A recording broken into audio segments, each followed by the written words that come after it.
I recently had the pleasure of spending a few days in the stunningly beautiful area of Grants Pass in Medford, Oregon, which is a rural part of the state about 4 hours from Portland, that is a fast growing hub of education, entrepreneurship, innovation, and alternative learning models. One of those education entrepreneurs is our guest today, Cara Frantz. Cara is a certified professional midwife who never planned to launch a microschool until the school closures and education disruption of 2020 led her to create Envision Homeschool Collective for her children, their friends, and other members of the community. Envision Homeschool Collective consists of two microschools, one for high schoolers on her property and the other for middle schoolers just about a mile down the road, with 3 hired educators. Prompted by local demand, Cara intends to expand her microschools over the coming months. Cara Frantz, welcome to the Liberated Podcast. Hello, Carrie. Thank you so much for having me. Well, thank you for being here. I was so glad to meet you in person recently and visit your beautiful property and your 2 microschools and see what you've created there. And I want to get into kind of what prompted you to establish Envision Homeschool Collective. But before we do that, you had been homeschooling your boys pre-2020.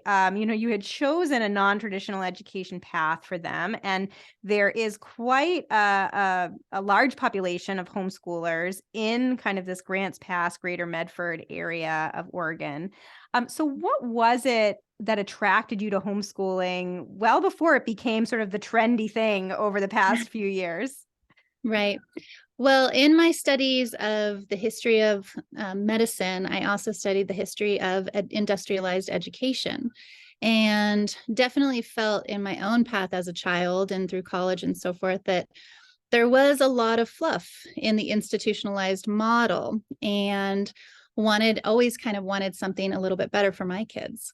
When I started with my first son, we did go the path of attempting a Waldorf education. At that time, that was 15 years ago. And even with that, it wasn't quite the right fit for him. So I decided to take the leap and just do it myself. Meanwhile, exploring every other possibility, like outdoor schools and different kinds of programs and trying different things here and there, exploring that. And that worked for him. He did go into public high school. My oldest son did. My other son stayed home until I created Envision. And again, with him, we did a lot of outreach, did some outdoor programs, did some other specialty programs. And as a mom, I always felt like, where's the perfect combination of all of these? Where's the combination of some Common Core public school stuff, some Waldorf school, some Montessori, some outdoor programs? Why isn't there something that fits it perfectly? As a working mom, homeschooling just was okay until about the middle school age. What I did find is that once they reached about 11 or 5th grade level, they really lost that ambition to be self-motivated with their curriculum. There was boredom starting to set in with just mom, really needing other adults and possibly some even competitiveness that they get with other kids. So I had always done private tutors. I started outreaching to university education students and hiring them as tutors and so forth. Then 2020 hit.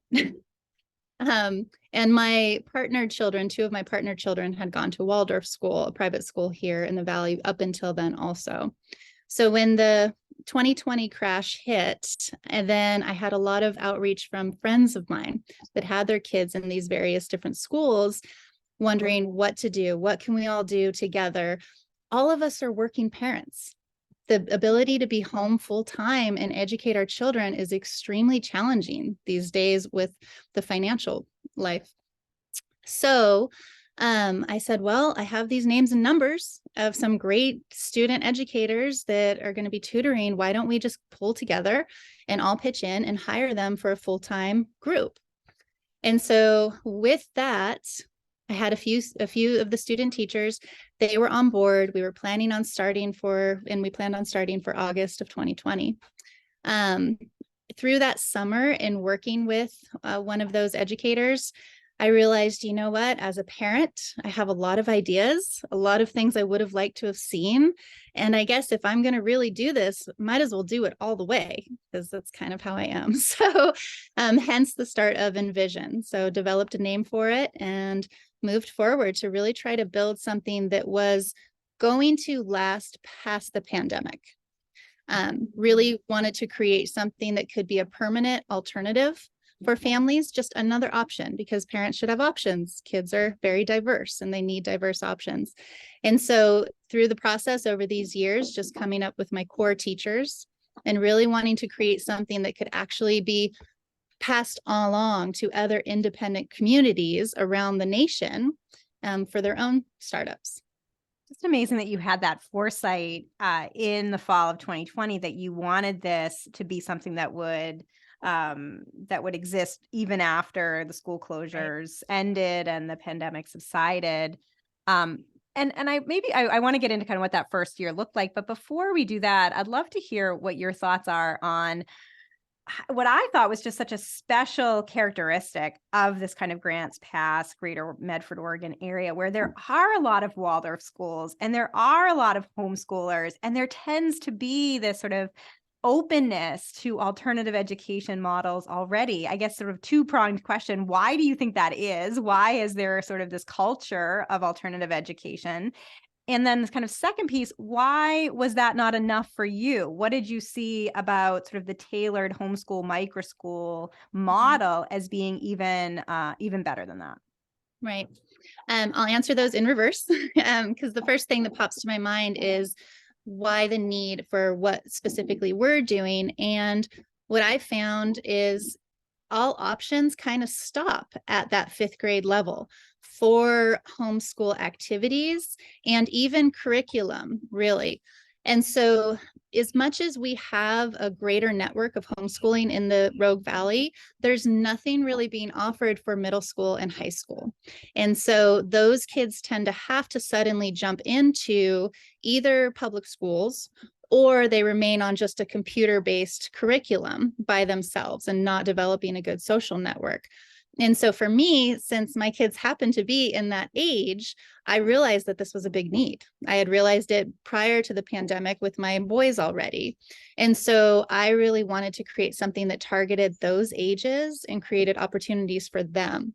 And with that being the age group that my own kids were as a mother, that gave me, I had the most knowledge of those age groups anyways at the time. So really just offering something for that particular age. And then why I think the Rogue Valley, well, we are definitely a valley of a lot of independent, a lot of entrepreneurs, a lot of self-thinking. There's a huge plethora of farming and ranchers all throughout this valley, all the way up to artistic creativity. We have the Oregon Shakespeare Festival here. So it is a very eclectic valley. And with that comes a lot of independent thinking. There's a large religious-based communities of different, both Mormon and Christian and Catholic. A lot of them tend to lean towards the homeschooling as is. And so there were already a lot of options set up in place with kids' activities outside of just schooling. So it is kind of a family raising valley. There's a lot of kids here, a lot of families. It's why I moved here as a midwife. As a young practicing midwife, I chose this place specifically because it felt like the safety of a small town and yet a greater network of young families here, moving here, lots of babies born here. So it was a good place to raise kids and to be a midwife. Oh, so great. So, Cara, what did that first year look like in the fall of 2020 when you launched Envision Homeschool Collective? Tell us about, how many students did you have? What was sort of the structure like? Yeah.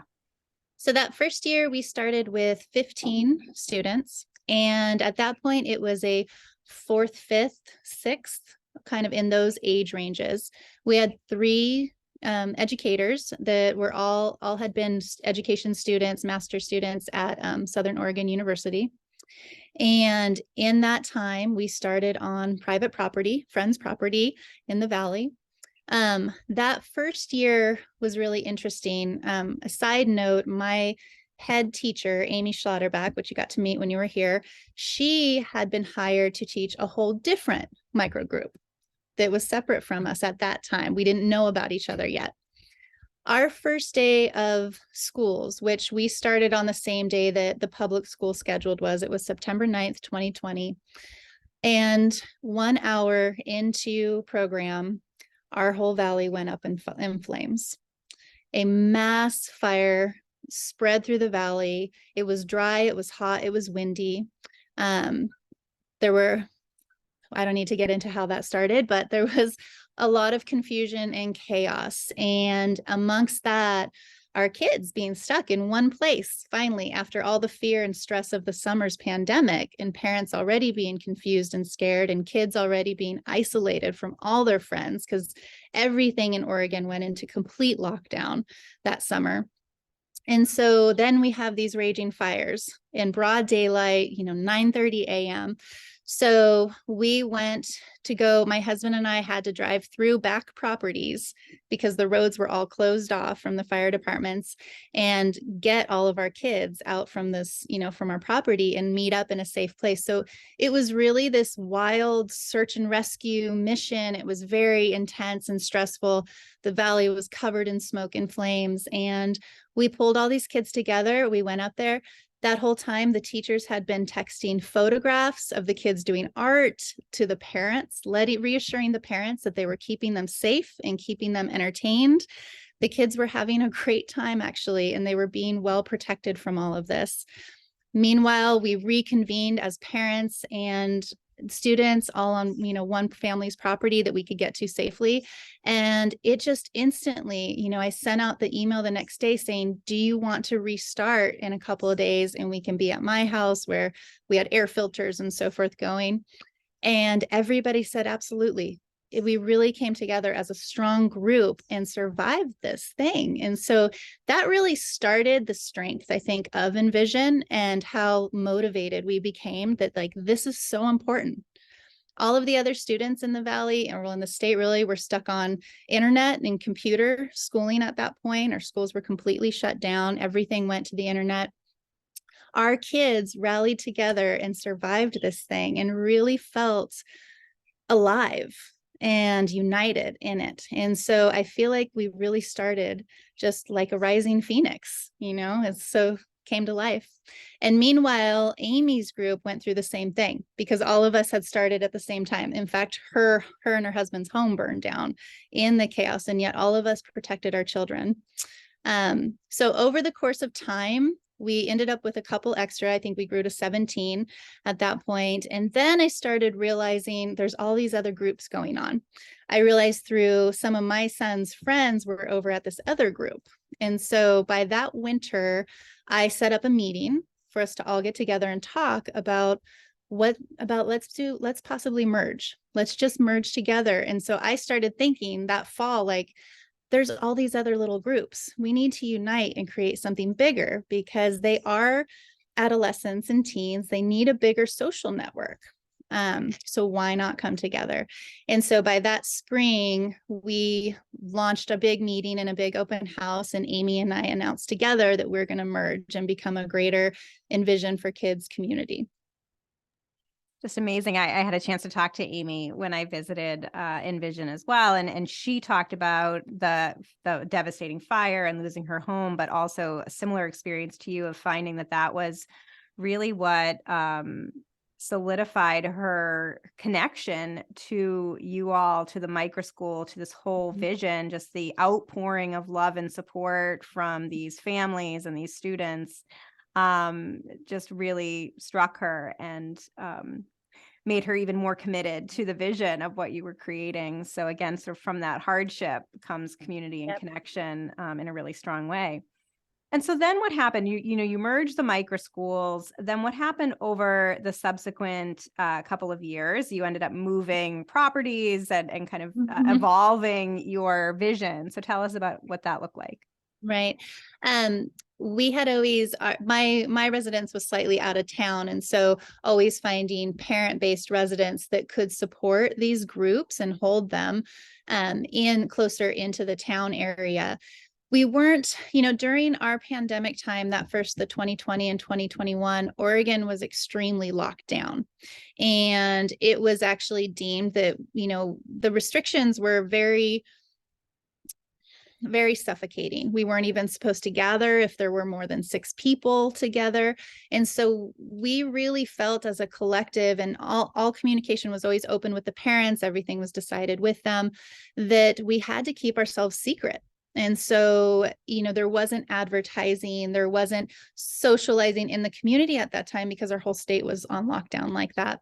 And so getting a rental space and stuff was not actually even an option at that time because we couldn't tell people really what we were doing and we had to stay so private.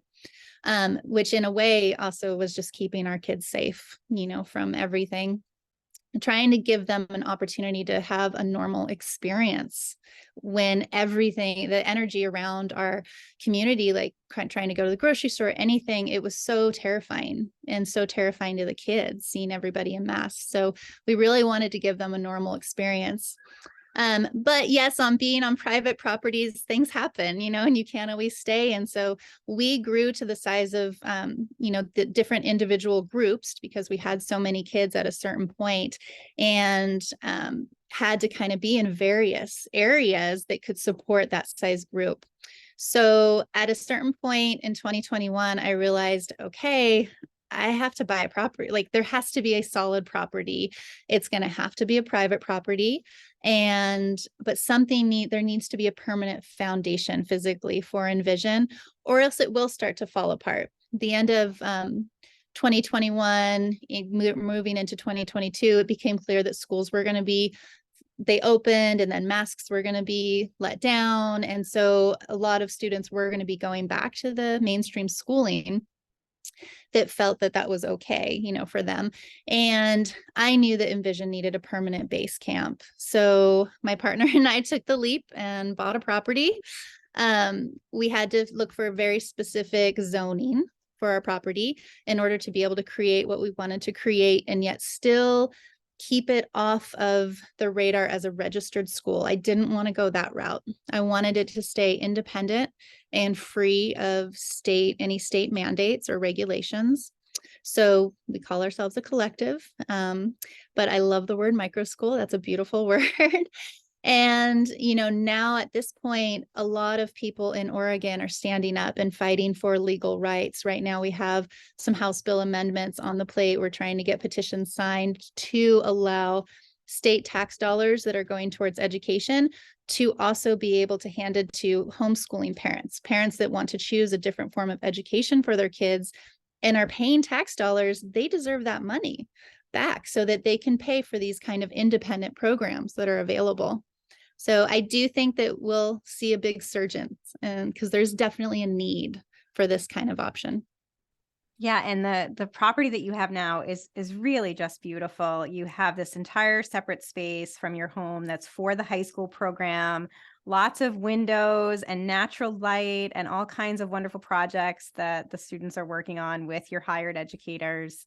So maybe we could talk a little bit about that, Cara, because of course homeschool cooperatives have been around, since the dawn of the modern homeschooling movement of families getting together and kind of taking turns sharing homeschool responsibilities and instruction, maybe occasionally bringing in an outside presenter or instructor. But the microschool model, which is really more what Envision's model is, where you actually have dedicated teachers kind of running the program, is slightly different. And I wonder if you can talk a little bit about some of the advantages that you see toward that model as opposed to perhaps kind of the traditional homeschool co-op model.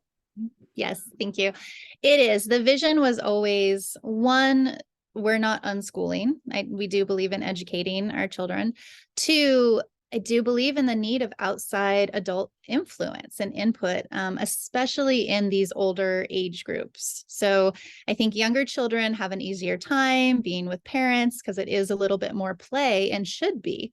But once they start developing their intellectual minds, they need more feed, more nutrients in that regards. And not all of us parents can master all of the subjects. And that's where I think educators come in. I mean, they are in that position because they love to do it. They love to educate. They want to educate. There are a lot of teachers out there that are suffocated in the public school systems and they need other options just as bad as some of our children do, to be able to really teach and teach the way that they want and the way that they are excited about. One of the methodologies specific to Envision is that the multiple teachers, because we have a multiple, they have their specialty subjects. And so they actually rotate amongst the groups and do different unit or block method teaching. And so they can teach the subjects they're most excited about, and then they rotate. And so and this is throughout the year, they usually rotate 3 times a year. As soon as the kids are starting to get bored or frisky with one teacher, it shifts and they have a new energy in there. 2, the teachers get re-inspired with their different age group, the different group. And so both the students and the teachers are staying in a energy where they are excited about what they're doing. And it's kind of always new. So the other thing is that I always thought in school, having one nuclear teacher, some kids get left behind. Not every student in that class is going to resonate with that one teacher. And so if you maintain that kind of teaching, some kids are going to get left behind because they're not going to resonate. And so the idea of rotating the guides throughout the school year means that every different personality in each group will get what they need out of the different personalities of the teachers.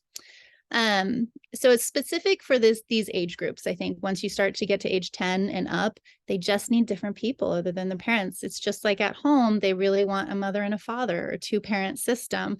It works better. It's hard for one parent to wear all the hats, and so I think it's the same for teaching. Yeah, and in talking with Amy too, she talked a lot about bringing the kids into the community and really even extending beyond your current 2 microschool locations to explore other parts of the Rogue Valley and, learn from others in that area. So just exciting to see. So, Cara, tell us a little bit about your future vision for Envision. One of the goals you have is to bring both microschools onto your property so that they're not separated by that mile or so distance. But tell us kind of what your plans are. The long-term goal is we'd like to have 3 designated groups, like a 5th, 6th, a 7th, 8th, and then the 9th through 12th, the 9th through graduation. And ideally they would all be on the same property. Right now, I think that it's important for teens to be mentoring preteens, just like adults to be mentoring teens and stuff. It's just biologically what we're made to do. We should have elders in our life. And the teens really enjoy the responsibility and they really mature in a different way when they're suddenly put in that position as role model to the youngers. So having them all on the same property, they can have more interaction in that regards. It also opens it up so that if certain kids are more advanced in certain subjects, they can cross over between the groups a lot more easy. We would like to do more outreach programs, get them in the community even more. We have 1 van right now. We would like to get a 2nd van just so we can have more access to taking all the different age groups out in the field. This is a good blend of outdoor school and academics. We do think it's important for them to be exercising and be out in nature every single day. So hence buying the farm, buying this property that was big enough and eclectic enough and with diversity that they can do nature studies right here on the campus, but then having the access with the vans to go to the lake, to go to the mountains, to go to City Hall when they're studying politics and so forth. Right. So and I know you did an art project too, where various local schools were invited to submit various art projects for sort of a commemoration of some of the devastation from that fire that you mentioned that destroyed many homes in the community. And your Envision students, some of them were invited to participate in that and share their art projects. I wonder if you could talk a little bit about that. That was very amazing. And that was brought to us by a parent of the group, which is another thing that's a basis for our program is parents' participation. So even though most of us, these are all working parents, they can't be teaching full time with their kids, we do ask for their involvement still in that. And so one of the parents came to us in an outreach program that she had found out about with the Talent Maker program. And it was that all of the kids in Talent and Phoenix, which is the two cities side by side here that we're at, all of the schools reached out to their kids to submit drawings that symbolized strength in the recovery of our communities from the fire. Talent and Phoenix were hit the hardest from the fires. And so she said, well, can our homeschool groups do this too? She brought that to them and they said, yes, absolutely. And so our kids submitted drawings and 3 of our students actually got their drawings picked. And so there was about 500 art pieces submitted and 3 of our students got their art pieces chosen. They were transferred into murals and then they are put on the main street downtown across a fence where there was a home site that was developed for some of the trailers that were lost. They were just beautiful. I was able to see that mural when I left town, and just really beautiful artwork there. So Cara, as you think about kind of the future, not only of Envision, but more broadly of alternative education models in the Rogue Valley, of course, coming out of 3 years of education disruption, you mentioned some families started to go back into the conventional system. What is your sense of momentum for these alternative models, particularly those that are kind of microschools or homeschool collaboratives? Do you see that continuing to grow, or do you think it's plateauing? Where do you see that going? I do see it growing. I think just seeing that on a state political level, there are politicians fighting for parents' rights to be able to pay for these programs. We shouldn't be paying tax dollars towards education if our children aren't in that program and so forth. So I do see it growing. I see the need. I think that if finances weren't the question, we would be overflowing with students right now. The reason for losing the students that we have has always come down to finances. It was just financial decisions. A lot of parents lost jobs in this area. So the crises that the pandemic created, the financial hardship really impacted us. But I do see that changing. The more and more that people stand up and they demand their freedom in education and the funding for that, it will grow. We will stand strong for it. We want to develop a program that once we work out all the kinks and really get a smooth running machine, that we can then send that all over the nation, and little pop-ups of Envision can happen all over, particularly for the middle school and the high school ages. So I think that as politicians start to realize that this is a need in the people, and then get us that funding back, put the money back into the parents' pockets so that they can have the true choice to pay for what type of education they deem appropriate for their children. We always let students can come and sit in for a few days. We want the students to want to be here also. So we always request when families call and, want to know about it, that their kids sit in for a few days and that they feel right here. And because they should be able to choose. They should have the right to choose. And I know that with proper funding, we would be overflowing. Yeah. Well, imagining Envision microschools all across the country just warms my heart, because it is such a beautiful, nurturing space with students who are really excited about their work and educators who are just so filled with joy. You can just tell that this is why they went into teaching and education to begin with. And that's so often not able to be expressed in the conventional system as an educator. So great to see both your teachers and your students flourishing within the Envision model. And so I guess as we begin to wrap up, Cara, I'm curious about your thoughts on being an entrepreneur, right? You work full time as a midwife, you're very busy. You saw the need for an alternative education model for your own children and for those in your community. And so you set to work to create this microschool, which you said you knew right from the beginning wanted to outlast the pandemic. What advice would you have for others who are listening or watching who may also work full time or have very busy lives, but are also thinking about inventing something new and really helping to kind of fill an education gap in their communities. What advice do you have? One, don't lose hope. Even when times are hard and you feel like this is too much work, just take a look at your child or your friend's child, whoever it is in their need, and see their joy in creating something alternative that fits their needs. Two, I think creating a group, having at least one partner with you to help with the workload is very helpful. So if you can get somebody by your side, whether it be an educator or another, friend or cohort in that works really well and you can help motivate each other.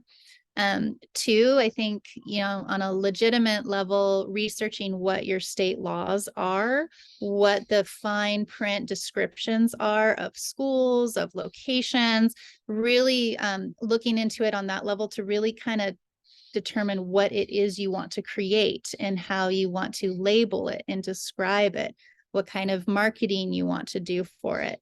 But I think one of the first steps is to just self-talk yourself, keep your momentum up, and have a partner and research the state laws. Really figure out what you're trying to define.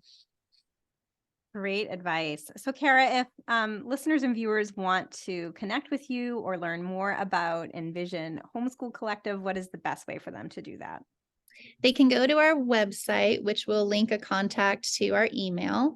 And the website is envisionforkids.com. The email is simple too. It's envisionforkids@gmail.com. And that'll come straight to me and Amy. Cara Frantz, thank you again for being on the Liberated podcast. Thank you, Carrie. Have a good day.